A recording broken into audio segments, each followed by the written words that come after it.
Smurf? Yeah, look. That's my baby. You understand what I'm saying? Smurf is my baby boy. Who is Daniel Em Smurf Calliste? Friend, shooter, entrepreneur, gangster. Born in Laventille, a suburb of Port of Spain, Trinidad in 1981. His dad was a police officer in the notorious Flying Squad under Commissioner Randolph Burroughs. The unit was formed to rid Trinidad of criminals and stand against the National Union of Freedom Fighters, NUFF for short. NUFF wanted to overthrow the government through guerrilla warfare.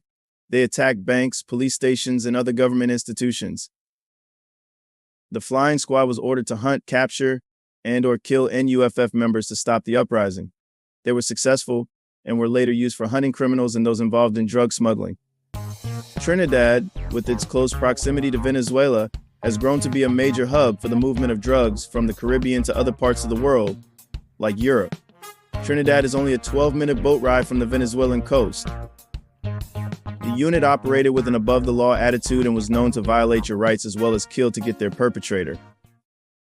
Daniel, better known as Smurf at the time, a name given to him by family members because of his love for the Smurfs TV show, remembers playing with his dad's empty revolver gun. His infatuation with guns can be traced back to those days. In Trinidad, Em lived with his mom and older sister. He had other siblings, but on his father's side, and the families didn't get along much. Em would later say in a queenzflip interview that his dad was like a rolling stone and had about 15 children scattered throughout Trinidad, some he hadn't met.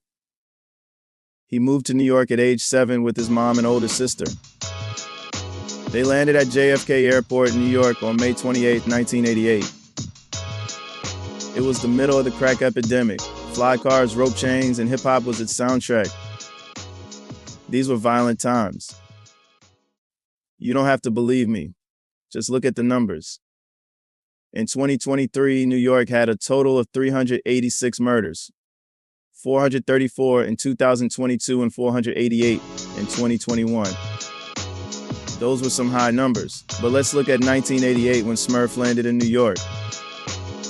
In '88, New York had 2,244 murders. The year prior was 2016, 2,246 in '89, 2,605 in 1990, 2,571 in '91. It's fair to say that the bulk of those killings were from the 5 boroughs, Brooklyn, Queens, Bronx, etc. From 1987 to 1994, New York averaged a little over 2,200 murders. 9 straight years of 2,000 plus murders is crazy. Hopefully that gave you an idea of the landscape. The family lived in Brooklyn on East 34th between Snyder and Tilden, building 326, 3rd floor. With the lack of opportunities and jobs, it was easy for someone to gravitate to the streets. It's like how Biggie said in his song, "Things Done Changed." Either you're slinging crack rock or you got a wicked jump shot. With his mom at work, Em was left to roam the streets. He was a smart kid, but didn't like to listen to authority. And with no dad around, he did what he wanted when he wanted. Em would get teased at school for his accent and would often get into fights with the other kids. The kids used to think I was Haitian. Back then, in the late 80s and early 90s, if you were from the Caribbean, they used to think you were Haitian or Jamaican, so I used to get in a lot of fights. His cousin Dane showed him the ropes. Dana taught a young Em the Brooklyn lingo. He also showed him how to dress, be tough, and to stand up for yourself. I was young at the time, but I learned a lot in Brooklyn. It was rough, but it made me who I am today. Em was introduced to violence at an early age. Stabbings and shootings were regular occurrences. He and his friends became part of the Tiny Toons. They were like a little gang, but this was the late 1980s, and gangs hadn't hit New York yet. New York was more known for its crews. Em Smurf was 8 when he and his friends got into a fight, and someone pulled out a gun and started shooting and hitting one of his friends. Em ran, but not before he saw his friend fall, his eyes rolling back. It's something I can never forget. There were other incidents of violence, like the time when his sister got into an altercation with an older man. Bangham jumped off a car and hit the man on the head with a Coca-Cola bottle, busting the man's head open. He gravitated to his cousin Dane because Dane had style, and girls and the other kids respected him. They would cause mischief and go to house parties. These early experiences in Brooklyn shaped Daniel's character and prepared him for the rough streets that lay ahead. In 1991, at age 10, he moved to Rosedale, Queens. Brooklyn and Queens were night and day. He went from buildings to houses with grass and gates. Queens was nicer but still had similar activities because across the street from his house was a drug house. As a youth, he played baseball, basketball, and football, but that was before the streets came calling. In Rosedale, he would meet his connection to the South Side. One day, Bangham was outside and noticed a bike. He took the bike but later returned it. The bike belonged to a guy named Silky. Silky was older than Bangham and was starting to have a street reputation. He found it funny that Bangham was crazy enough to take his bike, and from then on they were cool. Similar to how his cousin showed him the ropes when he first landed in Brooklyn. Silky was showing him Queens, which led to Bangham meeting other young hustlers who were 12, 13, and 14 selling drugs and playing with guns. Silky was part of the Lost Boyz crew, or LB for short. The Lost Boyz was a rap group and crew. The group members were Mr. Cheeks, Freaky Todd, DJ Spig Nice, and Pretty Lou. Most of the members were not rappers but street guys. The crew would fight with other crews throughout Queens, and Bangham fit right in. He got the name Bangham from his friend Black for cutting people in the face during fights on Jamaica Avenue. Cutting you in the face or giving you a $1.50 was the ultimate form of disrespect in the 90s and 2000s. They called it a $1.50 because it would require you to get 150 stitches. Bangham took the Smurf name and added Bangham to it, and that's how the name Bangham Smurf came about. I used to cut back in the day, that's how I got the name Bangham. Because Bangham and Nick was cutting back in the day. So in the Lost Boyz era at Jamaica Avenue, I used to blow Nick face off. So my boy from Jamaica and 172nd, my homie Black always used to call me Bangham. And that's how I got the name Bangham. He attended 231 Junior High School, but school was never his thing. By 12 or 13 years old, he was already going out of town with Silky to hustle crack. Getting in trouble for stealing bikes and breaking into houses seemed so long ago. He was now a hustler and always had a gun, courtesy of Silky. Silky was known to have several guns or had access to guns. After graduating junior high, he was done with school and never made it to the 9th grade. Silky was close to Freaky Todd, who became Bangham OG. The Lost Boyz became one of the biggest rap groups to come out of Queens in the 90s. In 1995, the group released their debut single, Lifestyles of the Rich and Shameless. Bangham would tell his mom that he was going out with the group but was really outside with the crew. I would go out for days and my mom would have a fit, but the Lost Boyz was already on. So I would tell my mom that I was with them doing promo runs and shows, but I was really out hustling and getting into trouble. The song was a big success and they were signed to Uptown Records. They dropped Renee and made Lost Boyz a household name. Go ahead and get right here, Cap. Right here. What up? Help me fair, baby. Help me fair. Lost Boyz had Queens on lock. They had their own dance, handshake, and their own swag. Not to mention their crew was deep. While with the Lost Boyz, Freaky Todd started his own group, J&J, with Drama and Jugger. Bangham was part of J&J but wasn't there for the rapping. Freaky Todd had him in the studio and backstage at shows. A young Bangham would soak up the game and learn the music game firsthand. The hood loved the Lost Boyz because they would always be in the hood and always looked out for the kids. But then Freaky Todd died, and his death turned the whole hood up. The career of the rap artist known as Freaky Todd was silenced early Sunday morning with a single, fatal gunshot. The rapper, whose real name was Raymond Rogers, was last seen leaving a party at the Sheraton Four Points Hotel near JFK Airport. Bangham looked up to Freaky Todd, and his death hit him hard. I got all my game from him. My whole vibe and character I got from him. So it hit me hard and I just started spinning and spinning. Couldn't let people think our hood was soft. By that time, Bangham was knee-deep in the streets and was already known for letting his gun go. By 18, he had several run-ins with the law and spent time at Spofford, a juvenile facility in the Bronx. The detention center is well known and mentioned in many rap songs. Bangum always hung out with kids who were older than him and caught his first case at 13 years of age. A girl at a hooky party accused his friends of the R word. A witness placed him at the party with his friends. He was facing 10 years, but the accuser later said she was lying and all charges were dropped. Bangum Smurf met 50 Cent when he was 14 years old, and 50 Cent, known as Boo Boo at the time, was 19 and was the man on the block. Bangum was introduced to 50 by his friend Silky on Guy Brewer. 50 liked Bangum because when they first met, there was almost an altercation between him and 50, but Bangum showed no fear, and 50 liked that about him.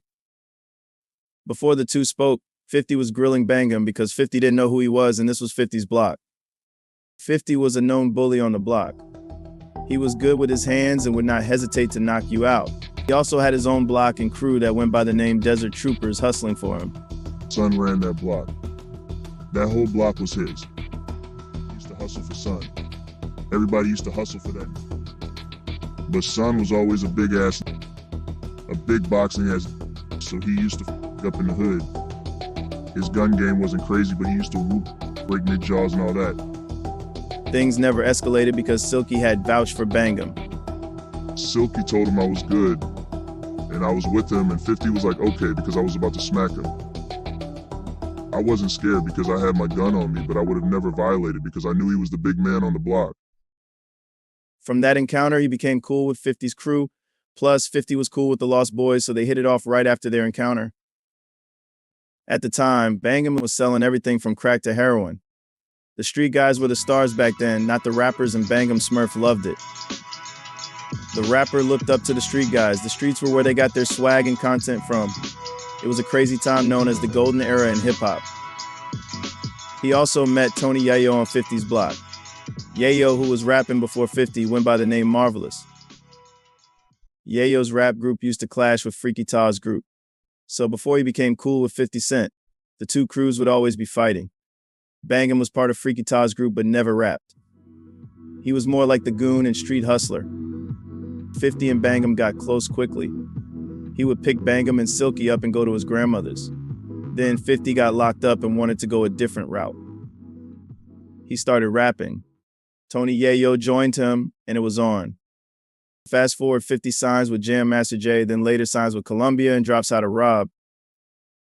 The song shook up the streets. It was the first time a rapper came out and started dissing everybody without fear of retaliation. 50 had a lot of people mad at him for that record. Big Pun, The Woo, and even Jay-Z. I'm about $1. What the F is 50 Cent? This was exactly what 50 was hoping to happen. He wanted to make a splash by dissing the top rappers in the game to force a response. The more rappers responded, the more he was talked about. You have to give it to 50. He was always a marketing genius. By this time, 50 had started beefing with JaRule. It all started at Club of Missouri in Queens, where Ja was scheduled to perform. 50 went up to say what's up to Ja, but 50 was there with Big Nose Troy, who had robbed Ja for his chain. Troy, who was later killed unrelated to the Ja incident, was also well known in the hood.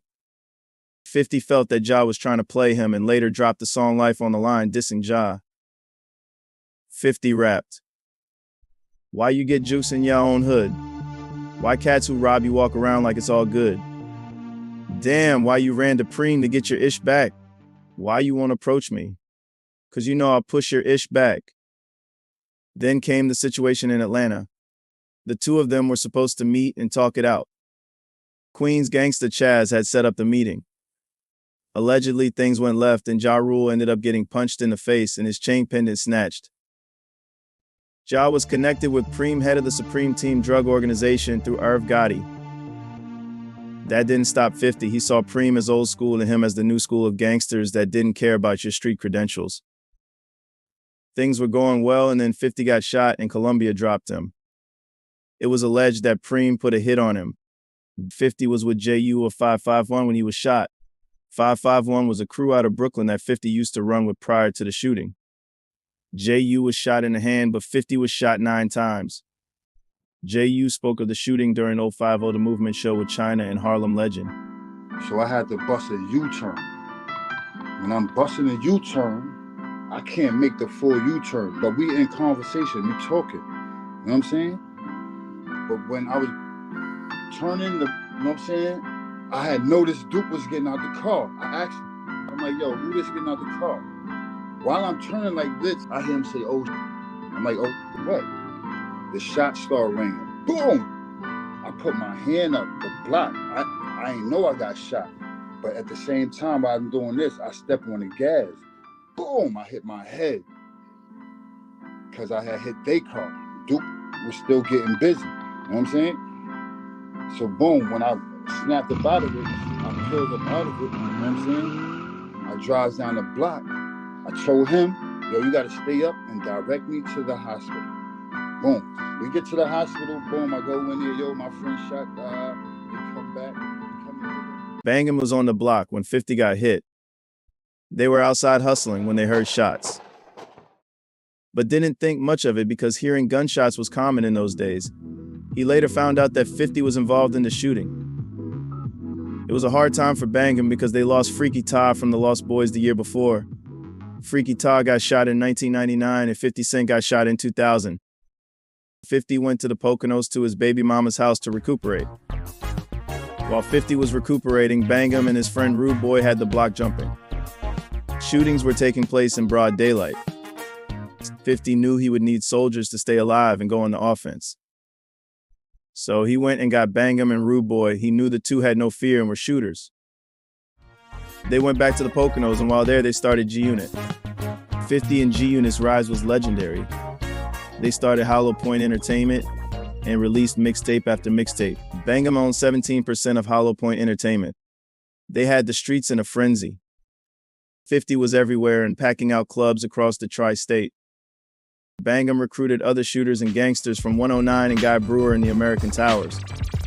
50 was the general and Bangham Smurf was with the soldiers holding 50 down. Everybody in G-Unit was under me, and I was under 50. I was his underboss. So everybody was under me, even Banks and Yayo. They took all beefs head on and had the numbers in terms of street guys to back them up.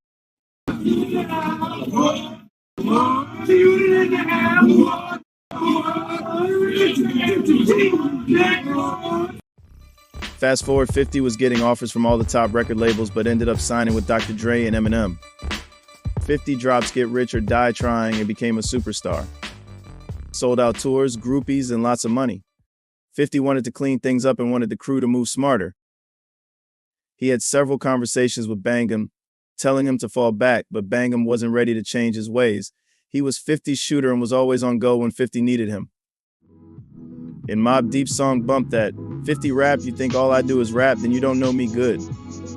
Have Smurf hanging out the sunroof to light up yo hood. Bangham was Bangham, and he wasn't changing his ways. Bangham got into a fight on the tour bus with the road manager and 50 had enough. The road manager and one of Bangham's Smurf homies had a little situation outside. Bangham went to see what was going on. Things escalated and Bangham punched the road manager in the face and wound up fighting.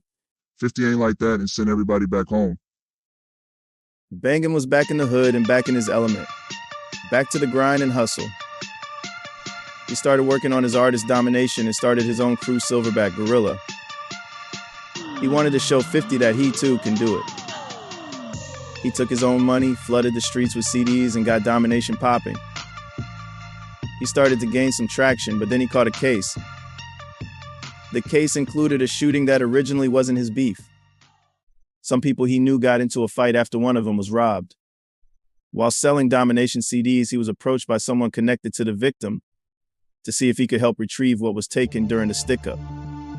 The kids who did the stick-up and the victim ended up showing up while Bangham was trying to help resolve the situation. Long story short, a fight ensued, followed by a shootout days later involving Bangham, the stick-up kid, the victim, and his boss. Bangham and his friend were arrested after they took the police on a car chase, throwing their guns out, and were later caught while running. Cops found the guns and the two were sent to jail. Bangham's bail was set for $75,000. He planned to use his 17% ownership stake from Hollow Point to post bail. In his mind, it was his money, so 50 should have no problems giving it to him. He gave me a company with him. I had 17% of the company, We dropped the Guess Who's Back CD on it. He had his people reach out to 50 several times for the money, but 50 never answered. He later found out that 50 was trying to teach him a lesson by not helping him. It was his form of tough love. And that's when my relationship with 50 started going sour. Eventually, his mom had to put her house up so he could get bail. Bangham took that personally and felt like 50 left him for dead. He didn't care about the money anymore, it was war. When the two finally spoke, the call didn't end well. Things were moving. Then came the distribution deal with Koch Entertainment. But then Bangham did an article with Source magazine where he spoke of his issues with 50. 50 didn't like that and dissed him on this mixtape. Then Bangham and Domination responded with What's Beef. The two went back and forth dissing each other on songs, however, it mostly stayed on wax. They did have a couple of run-ins. One of them took place at a video shoot for Domination. 50 showed up unexpectedly to show love, but Bangham was still in his feelings. The two exchanged words and 50 ended up leaving. I think he really came, to show love, he dig, but remember I'm young, flared up, and going through a lot. They left me for dead, so I was still heated. I was ignorant that day. I think he did come to show love though, because if he was coming with disrespect, he wouldn't have come the way he came. So yeah, I think he came to show love. The second time they came across each other was the infamous chair throw at Hot 97 Summer Jam. Bangham had his crew in the front row taunting 50 while G-Unit performed. Things escalated and one of Bangham's crew members threw a chair at 50 and 50 caught it. Besides those two incidents, the two haven't met face to face to this day. Bangham later put out the Domination album. This was a huge accomplishment for Em Smurf. All those studio nights hanging with the Lost Boyz and then 50 really helped him get to this moment. He wasn't just a street guy anymore. He got a chance to witness his artist album hit the stores. He was only 22 years old, a young CEO, ain't no telling where he'd be if he didn't get deported. He left the streets of New York at 23 years old and went to jail for 4 years, then got deported. He had a couple of issues in jail, but nothing he couldn't handle. This wasn't his first time getting locked up, but this was the first time he had to do a stretch. While in prison, he ran into a guy who had tried to shoot him when they were on the streets. Bangham ends up getting the man's head blown off. Getting your head blown off or getting shot in New York jail meant someone cut you on your face.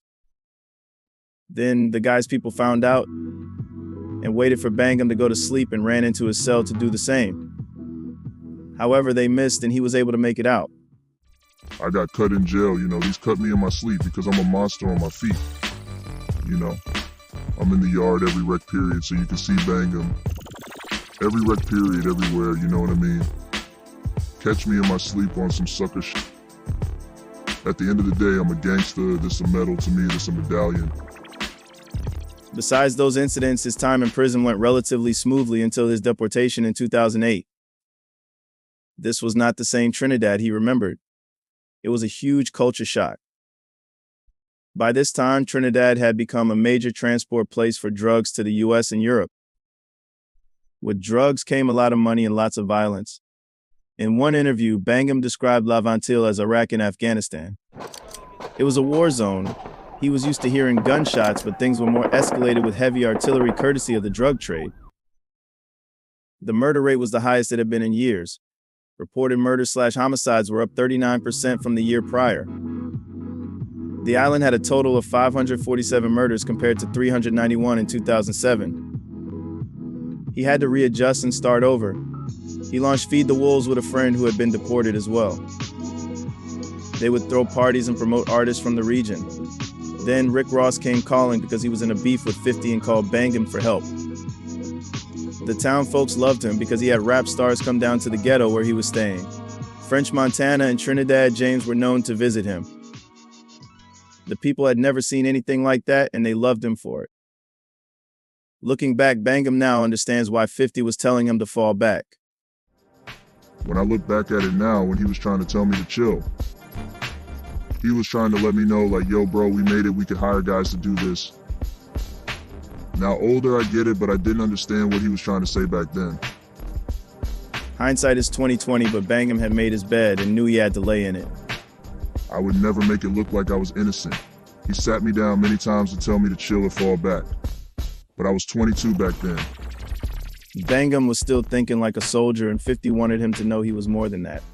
They now had the upper hand and had to be more strategic. 50 knew that if they didn't start moving differently, the entire thing could come crashing down.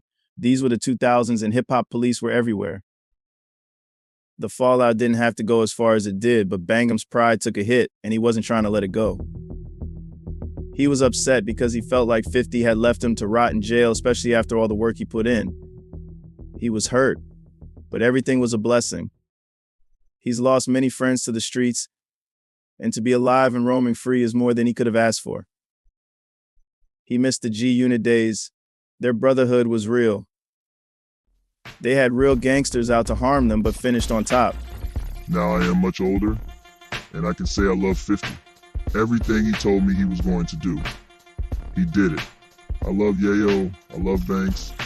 I still love them guys, and they love me too.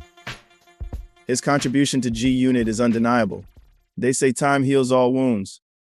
We've seen 50 squash beefs with Fat Joe and the Locks. Maybe he'll squash this one with Bangham. Or maybe the two have talked but have not gone public.